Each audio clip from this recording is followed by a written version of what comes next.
देखो सबसे पहले देखो मीनिंग क्या है। मीनिंग में ये कहा फंक्शन कंटिन्यूअस है जीरो पर।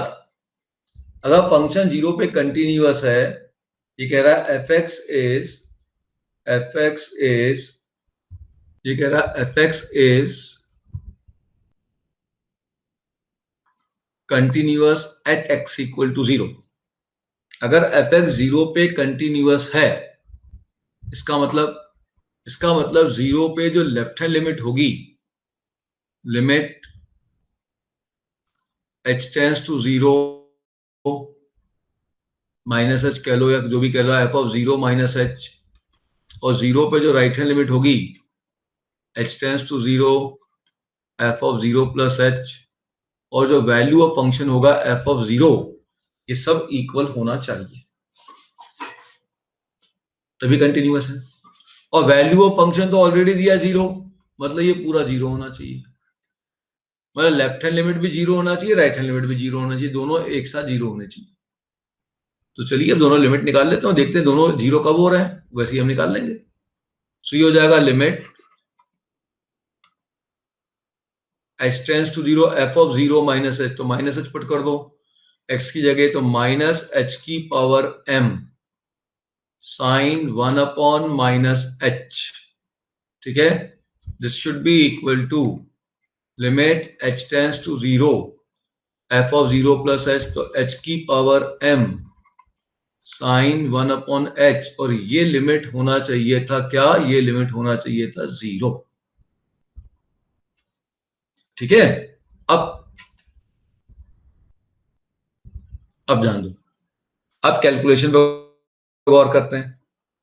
तो अब आप ध्यान से देखिए, इसने साइन माइनस एच ने माइनस साइन एच एक दे दिया, ये तो माइनस दे देगा, ठीक है। ये लिमिट जीरो कब होगी ये सोचना आपको। क्या अंतर पड़ता, बात तो एक ही है, कुछ भी लिख दो। Minus limit h tends to zero minus h की power m into sine 1 upon h. This will be equal to limit h tends to 0 h की power m sin 1 upon h, ये जीरो बनना चाहिए। देखिए अगर x की value h की value zero पे जा रही है,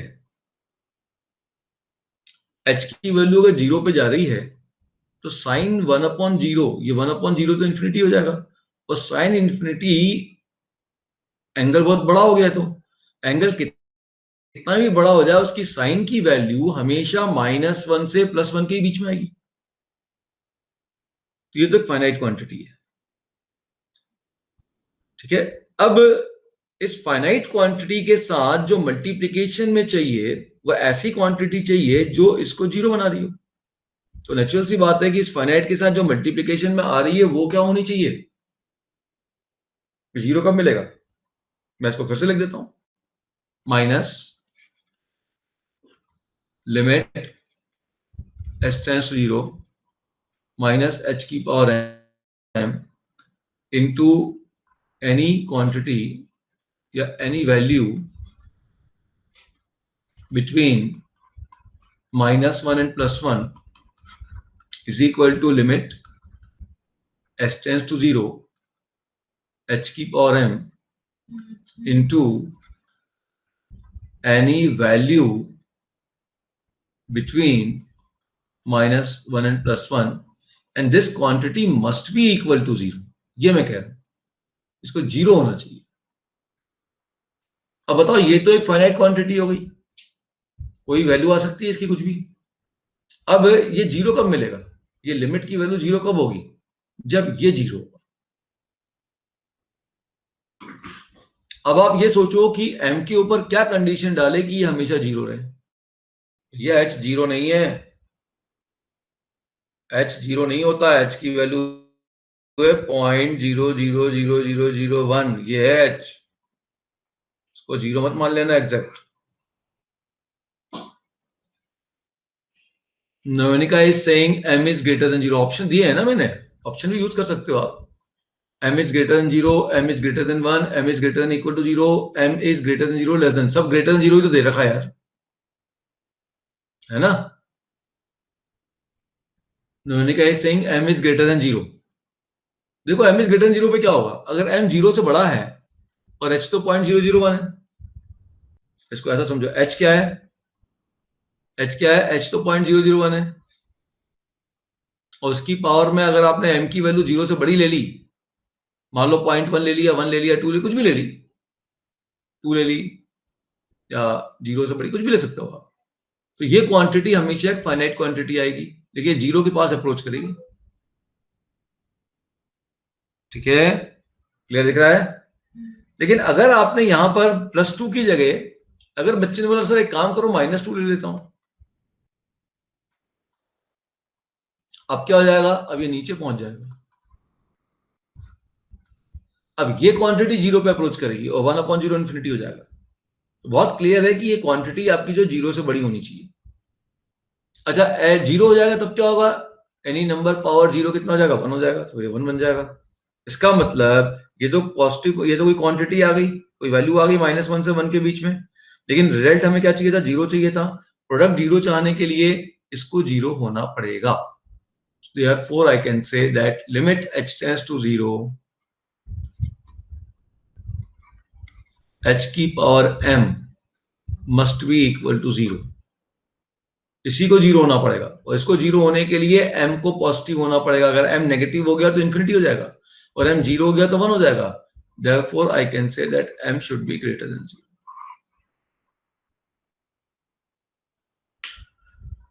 मैंने ऑप्शन में थोड़ी सी गलती करी है, m लेस देन 0 वाला भी एक आध केस डालना चाहिए था, तो ज्यादा मजा आता। भाई थोड़ी प्रैक्टिस आप लोग बढ़ाइए क्लास के साथ साथ, और क्लास में अगर आपका जल्दी हो जा रहा है क्वेश्चन तो दूसरे क्वेश्चन लेके बैठे रहो साथ साथ में, धड़ाधड़ सॉल्व कर लो, है ना? उसी टॉपिक के लेके बैठना भाई, लेकिन दूसरे मत लेके बैठ जाना। तुम क्या इतना समय लग जा रहा है मैटर को अब अपडेट करने में, ये करने वो करने में, कुछ समय ही नहीं मिल रहा। नोट डाउन कर लो जल्दी। लास्ट का डिसीजन सबको क्लियर है, इसमें कोई दिक्कत तो नहीं है? ये लास्ट में डिसीजन ये क्लियर है? देखो राइट हैंड लिमिट होगी limit h tends to 0 f of 0 plus h, तो जाएगा limit h tends to 0 3 minus greatest integer cot inverse 2h cube minus 3 upon h square. ठीक है, ओके। अब आप ध्यान दीजिएगा, एक काम करो, इसको डिवाइड कर दो, देखते हैं क्या होता है। So limit h tends to 0 3 minus greatest integer cot inverse, जैसे डिवाइड किया तो ये हो जाएगा 2h minus 3 bye h square, और जब लिमिट लूंगा मैं इसके अंदर लेके जाऊंगा तो ये हो जाएगा 0, और ये हो जाएगा -3 अपॉन 0 का स्क्वायर, मतलब पॉजिटिव, तो ये नेगेटिव हो गया, तो 1 अपॉन ये माइनस इन्फिनिटी बन गया। तो ये रिजल्ट हो जाएगा आपके पास लिमिट h टेंड्स टू 0, ध्यान से देखो बेटा क्या बना, 3 minus greatest integer cot inverse minus infinity. देखो जब 0 पुट करूंगा तो 0 हो जाएगा, और -3 अपॉन 0 तो माइनस इन्फिनिटी भाग गया। 0 का मतलब समझना 0.001 का होल स्क्वायर है ये, है ना? तो ये आपके पास बच जाएगा माइनस इन्फिनिटी। अब cot इनवर्स इन माइनस इन्फिनिटी की वैल्यू क्या होती है, तो आप ये पूछो cot के किस एंगल की वैल्यू माइनस इन्फिनिटी होती है, उल्टा पूछ लो, cot के किस एंगल की वैल्यू माइनस इन्फिनिटी होती है, तो cot का ग्राफ चाहिए या cot इनवर्स का ग्राफ चाहिए? किसका ग्राफ मालूम है बताओ? अगर cot के ग्राफ से देखोगे, दोनों से बता देता हूं, cot के ग्राफ से देखोगे तो cot 0 होता है इन्फिनिटी, cot π/2 होता है 0, और cot पाई होता है माइनस इन्फिनिटी। ये जा रहा है। cot इनवर्स के ग्राफ से देखोगे तो कॉट इनवर्स का रेंज होता है 0 से पाई, याद होगा 10 का होता है -π/2 से π/2, π/2 पे कट करेगा और ग्राफ आपका यहां से आएगा, ये जा रहा है -∞।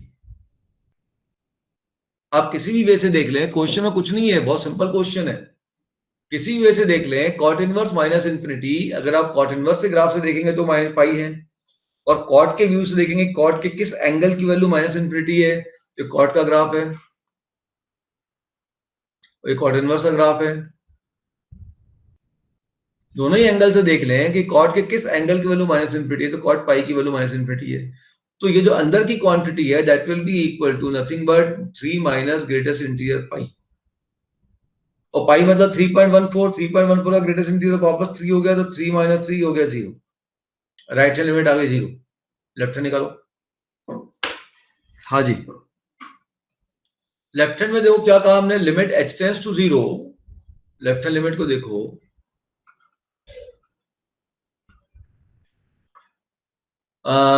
f of 0 minus h, limit h tends to 0, ये हो जाएगा -h का होल स्क्वायर का fractional part into cos e की पावर 1/-h। ठीक है, थोड़ी प्रैक्टिस के बाद आप -h की जगह नेगेटिव लेते हुए सोचते रहिएगा। So limit h tends to 0, -h का होल स्क्वायर करूंगा तो वापस +h² हो जाएगा, तो सिंपल हो गया फ्रैक्शनल पार्ट ऑफ h², और cos ऑफ e की पावर -1/h। अब लिमिट लगा लेता हूं, तो ये 0.001 है मान लो, तो 0.001 का होल स्क्वायर क्या देगा, और 0.001 पॉजिटिव में ही देगा, और पॉजिटिव नंबर का फ्रैक्शनल पार्ट क्या हो गया, 0 के। भाई इसको ऐसा सोचना है 0.001 का होल स्क्वायर, 0 नहीं लेना है, 0.001 का होल स्क्वायर, मतलब अगर मैं थिंकिंग वाइज सोचूं तो ये सोचना 0.001 का होल स्क्वायर लेना भाई, इस होल स्क्वायर का क्या निकालना है, इस होल स्क्वायर का फ्रैक्शनल पार्ट निकालना है, और cos ऑफ e की पावर -1/001 लेना है, ये तो बहुत छोटा, इन्फिनिटी भाग गया, अब क्या हो गया 0.001 का होल स्क्वायर, तो इसका फ्रैक्शनल पार्ट कितना है, फ्रैक्शनल पार्ट तो ये आ रहा है, ये किसके पास अप्रोच कर रहा है, 0 के पास अप्रोच कर रहा है, ये हो गया 0 इंटू cos ऑफ e की पावर -∞, e की पावर -∞ की वैल्यू होती है 0, 0 इंटू cos ऑफ 0 मतलब 1, 0 इंटू 1 मतलब 0।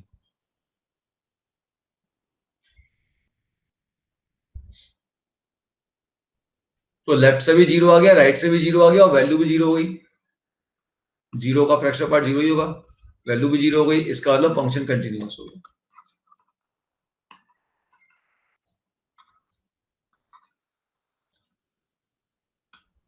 फंक्शन 0 पे कंटिन्यूअस है, ध्यान रखिएगा, फंक्शन 0 पे कंटिन्यूअस है, लेकिन 0 के अलावा दूसरे पॉइंट पे हो सकता है कहीं डिसकंटिन्यूअस हो, ये फंक्शन कहीं ये डिसकंटिन्यूअस हो, वो पॉसिबिलिटी है, लेकिन 0 पे ये फंक्शन की जो डेफिनेशन हमने बनाई है fx की, ये fx कंटिन्यूअस है, ये किसी और पॉइंट पे डिसकंटिन्यूअस हो सकते हैं, fx कंटिन्यूअस है, इसकी बात नहीं कर रहा, fx 0 पे कंटिन्यूअस है, बाकी पॉइंट पे भाई ग्रेटेस्ट इंटीरियर आया, हो सकता है डिसकंटिन्यूअस है कहीं, या फ्रैक्शन पार्ट आया, हो सकता है डिसकंटिन्यूअस है कहीं, उसकी अभी बात नहीं की जा रही, केवल 0 पे बात की जा रही है। समझ में आ गई मेरी बात, जल्दी से नोट डाउन करो। Define a function to make fx continuous at x equal to a। अब कभी कभी क्या होता है, कोई फंक्शन होता है जिसकी वैल्यू हम किसी पॉइंट पर नहीं निकाल पाते, जैसे कोई फंक्शन है वो मान लो a पे नॉट डिफाइंड है, लेकिन हम कहते हैं वो फंक्शन कंटिन्यूअस है, तो f पे निकालो। अगर हमने ये कह दिया कि function x equal to a पे कंटिन्यूअस है, तो क्लियर बात है कि उसकी लिमिट और वैल्यू दोनों इक्वल होंगी। हम अगर कह रहे हैं फंक्शन a पे कंटिन्यूअस है, तो उसके लिमिट और वैल्यू दोनों इक्वल होगी, तो फंक्शन भले a पे नॉट डिफाइंड है, लेकिन फंक्शन की वैल्यू उसके लिमिट के इक्वल हो जाएगी, फंक्शन की वैल्यू उसके लिमिट के क्या होगी, इक्वल होगी। ये तो सिंपल क्वेश्चन है, इस पे मैं नहीं जा रहा हूं, ये भी खास नहीं है।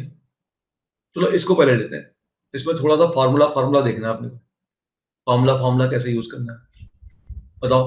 देखो ये कह रहा है कि जो फंक्शन एफ एक्स है, this function is not defined at x equal to zero, zero पर डिफाइंड नहीं है, जीरो पुट करके देख सकते हो आप, ln 1 मिल जाएगा, जीरो मिल जाएगा, नॉट डिफाइंड हो गया, जीरो पुट कर दोगे साइन जीरो मिल गया, नीचे जीरो आया, नॉट डिफाइंड हो गया।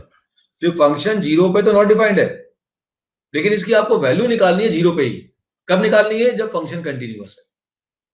तो अगर फंक्शन जीरो पे कंटिन्यूअस है, अगर फंक्शन जीरो पे कंटिन्यूअस है, तो since f x is continuous at zero, continuous at x equal to zero, तो इसका मतलब क्या हो जाएगा? तो जो एफ ऑफ जीरो की वैल्यू होगी, that should be equal to limit x tends to zero f x. तो एफ ऑफ जीरो होगा तो x tends to zero f x के लिमिट के इक्वल होगा, आया ना? तो अब आप इस लिमिट को निकाल लीजिए, चलिए जल्दी निकालिए, सीधे सीधे फॉर्मूले लगना है। क्या तुम लोग को फॉर्मूले दिख रहे हैं, नहीं दिख रहे हैं? अरे ए की पावर एक्स माइनस वन, ये तो फॉर्मूला है, इसके नीचे क्या होना चाहिए फॉर्मूला बनने के लिए? ए की पावर एक्स माइनस वन के नीचे क्या होगा जिससे फॉर्मूला बन जाएगा? इसके नीचे तो एक्स होना चाहिए, sine x l n x, तो साइन एक्स के नीचे क्या होना चाहिए? एक्स एल एन एक्स होना चाहिए, एक्स एल एन ए होना चाहिए, l n one plus this, log के साथ वन के बाद क्या होना चाहिए? वन के बाद जो क्वांटिटी हो कहां होनी चाहिए? Log one plus x upon x होना चाहिए, तो ये x square l n a square होना चाहिए।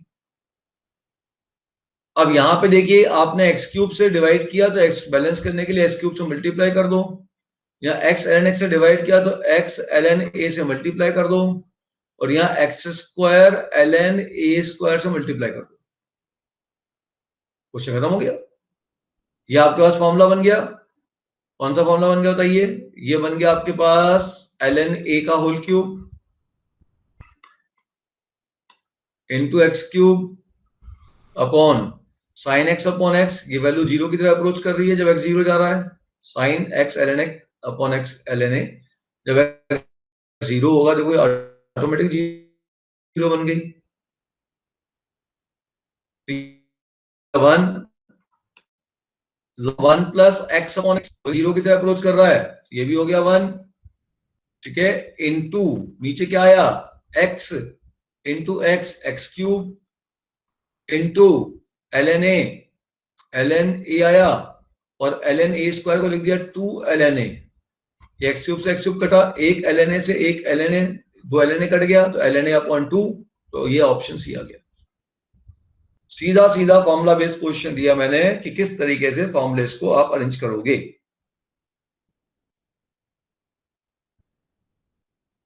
ठीक है?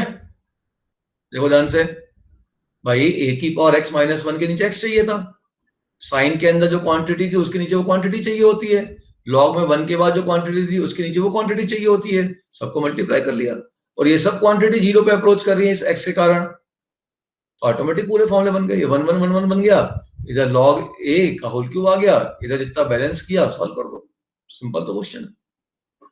चलो जिसका हो गया जल्दी से नोट डाउन कर लो, अगला क्वेश्चन अच्छा क्वेश्चन है, देख के बच्चे घबरा जाते हैं, है बड़ा simple. If f(x) be a continuous function for all real x, all real values of x, and satisfy this, then find value of f of root 3। क्या क्या गिवन है क्वेश्चन में, बाइफरकेट करिए। पहली बात कह रहा है कंटिन्यूअस है, सो लेफ्ट राइट वैल्यू सब इक्वल, और वैल्यू निकालनी है तो value must be equal to limit, तो सीधा सा क्वेश्चन हो गया कि f of root 3 must be equal to limit, क्योंकि कंटिन्यूअस दिया हुआ है, x tends to root 3 fx, ये क्वेश्चन। फंक्शन कंटिन्यूअस दिया हुआ है और ऑल रियल एक्स, किसी भी रियल एक्स के लिए कंटिन्यूअस है, और वैल्यू f ऑफ रूट 3 की पूछ ली है, वैल्यू ऑफ फंक्शन चाहिए, जब भी कंटिन्यूअस है तो value of function must be equal to its limit. अब आप इस डेफिनेशन से पहले ये fx निकाल लीजिए, क्वेश्चन सॉल्व हो जाएगा। अरे ऊपर वाली ही तो चीज बोली है, बस केवल इतना है कि यहाँ पे लैंग्वेज थोड़ा सा डायरेक्ट नहीं दिया है। एफ एक्स निकल गया, पहले बेटा एफ एक्स निकालो, यहां से देखो क्या आ रहा है, x square plus x into f x minus 2x plus 2√3 minus 3 minus √3 f x equal to 0। ये एफ एक्स वाली चीज को उधर भेज दो, तो x square minus 2x plus 2√3 minus √3 is equal to f x bracket में √3 माइनस एक्स। देखो ये आया ना, उधर भेज दिया, तो एफ एक्स बन गया एक्स स्क्वायर माइनस 2x, सीधा सीधा क्वेश्चन हो गया यार ये तो, प्लस 2√3 माइनस √3, 2√3 माइनस 3 ना, √3 का को लिख दिया मुझे यार। कुछ कुछ आजकल मैं गड़बड़ करने लग गया हूँ, क्यों? नींद बहुत कम हो रही है ना, इसलिए गड़बड़ हो रही है। नमन तू भी कम सोता है ना? हाँ सर, नींद खुल जाती है जल्दी। नहीं नहीं, प्रॉपर नींद लो, 6 घंटे की नींद लो। Okay sir. तो अपनी गलती के कारण 4 घंटे सोती हो सृष्टि?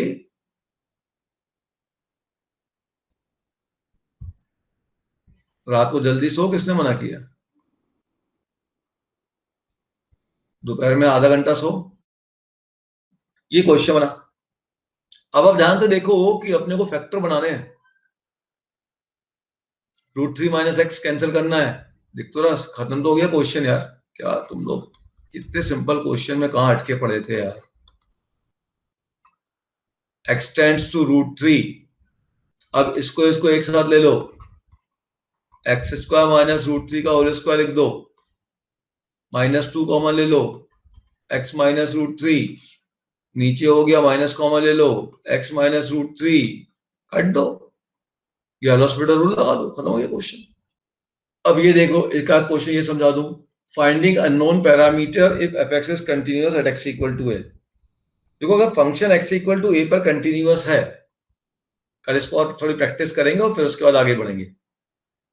फंक्शन अगर किसी पॉइंट पर कंटिन्यूअस है तो क्या होगा, वहां पे left hand limit equal to right hand limit equal to value होगी, और लेफ्ट राइट और वैल्यू तीनों इक्वल है तो 3 इक्वेशन बन जाएगी, एक लेफ्ट इक्वल टू राइट से, एक राइट इक्वल टू वैल्यू से, और एक लेफ्ट इक्वल टू वैल्यू से। तो 3 इक्वेशन बनने से हम 3 अननोन निकाल सकते हैं। तो कंटिन्यूटी के क्वेश्चनों में आप 3 अननोन इजिली कैलकुलेट कर सकते हैं। ठीक है, left equal to right, right equal to value, और लेफ्ट इक्वल टू वैल्यू से 3 इक्वेशन बना लो, तीनों को सॉल्व कर लो। ठीक है ना, चलिए क्वेश्चन पर आ जाइए। हमने क्या कह दिया कि साहब ये फंक्शन कंटिन्यूअस है पाई बाय 2 पे, कंटिन्यूअस है पाई बाय 2 पे। ठीक है, तो आपको ए और बी निकालना है, ए और बी दो कांस्टेंट निकालना है। हमारे पास तो 3 इक्वेशन बन रही थी, हम 3 कांस्टेंट निकाल सकते हैं, 2 ही पूछ रहा, चलो फटाक से निकाल लेते हैं। अच्छा, अब यहाँ लिमिट कैलकुलेशन पे ध्यान देना है कि भाई यहाँ पे लेफ्ट लिमिट राइट लिमिट निकालो पहले, फिर उसकी वैल्यू को इक्वेट करेंगे। तो लेफ्ट हैंड लिमिट क्या होगी, चलो जल्दी निकालो, limit h tends to 0 f of pi by 2 minus h, ये होगी ना, पाई बाई 2 पर लिमिट निकाल रहा हूं। अब पाई बाई 2 जैसे ही पुट करूंगा तो क्या हो रहा है, न्यूमरेटर में देखो ध्यान से, पुट करो x के पाई बाई 2 माइनस h, यहां पुट करो, लिमिट सॉल्व करो। इस लिमिट को सॉल्व करने पे ध्यान दीजिए, सॉल्व हो गया लिमिट सबका, लेफ्ट वाला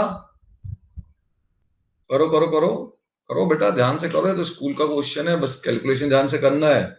लेफ्ट में ही समय लगेगा, राइट तो फटाक से हो जाता है। ए इक्वल टू 1/3, चलो देख लेते हैं क्या आ रहा है, मुझे मालूम नहीं एग्जैक्ट, देखना पड़ेगा।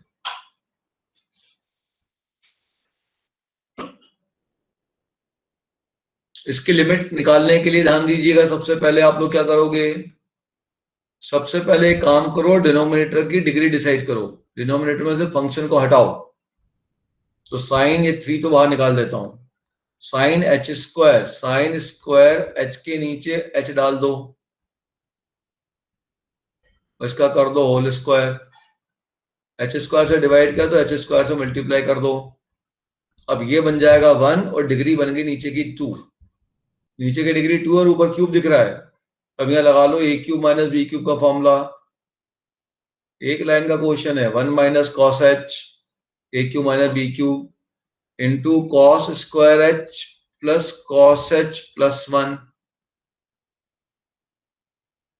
ठीक है, अब ध्यान दो, 1 माइनस cos h upon h square. अब ये देखो इसमें कौन कौन सी क्वांटिटी जीरो बन रही है उसको लिमिट के अंदर रखो। ये हो गई 1, खत्म कर दो, ये तो 1 बन गई। जैसे ही एच की जगह जीरो पुट करूंगा कॉस जीरो हो जाएगा 1, तो 1 प्लस 1 प्लस 1 ये 3 हो गई, तो 3 बाहर निकाल दो। Limit h tends to 0। अब क्या बचा, 1 माइनस cos h upon h square. यहां तक चेक करो बेटा, लिमिट 1/3 नहीं है, आप सब गलत कर रहे हो। 1/3 दिख रहा है तो लिख दिया 1/3। ध्यान से देखो हो क्या रहा है, 3 से 3 कट गया है। ऊपर a cube minus b cube का फॉर्मूला लग रहा है, देखिए ध्यान से। ऊपर a cube minus b cube का फॉर्मूला लगा तो 1 माइनस cos h a minus b into a square plus a b plus b square. और नीचे तो डिग्री 1 बना दी, 2 बना दी मैंने डिवाइड करके।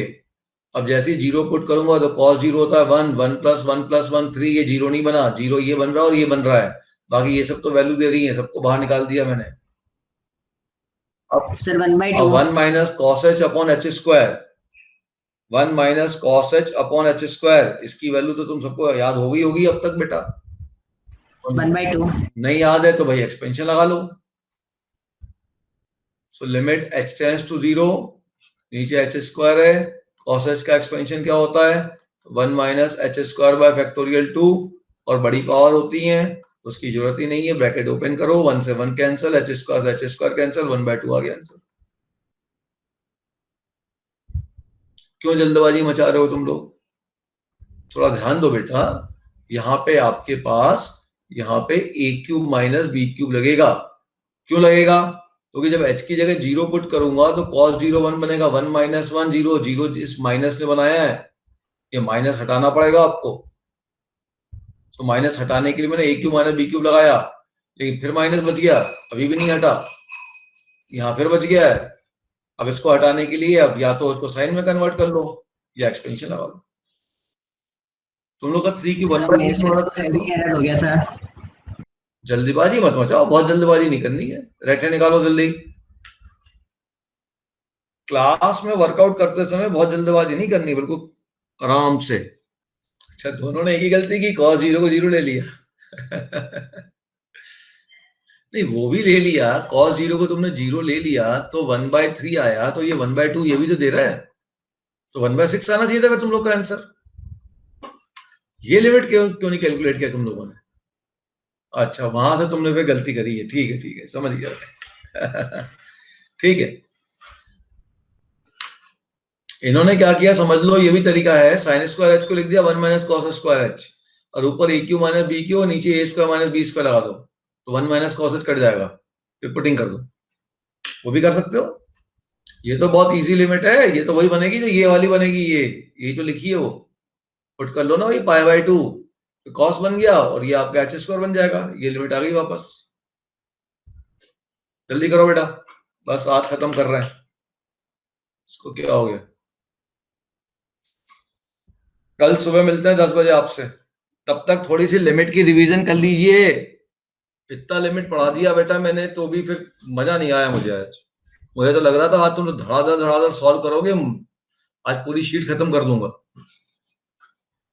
20-22 पेज का मैटर बना के बैठा था मैं। चलो रिवाइज करो बैठ के, पूरे फॉर्मूले लिमिट्स के केसेस को एक बार रिवाइज करो, फिर कल मिलते हैं 10 बजे। कल 10 बजे बिल्कुल मजा आना चाहिए।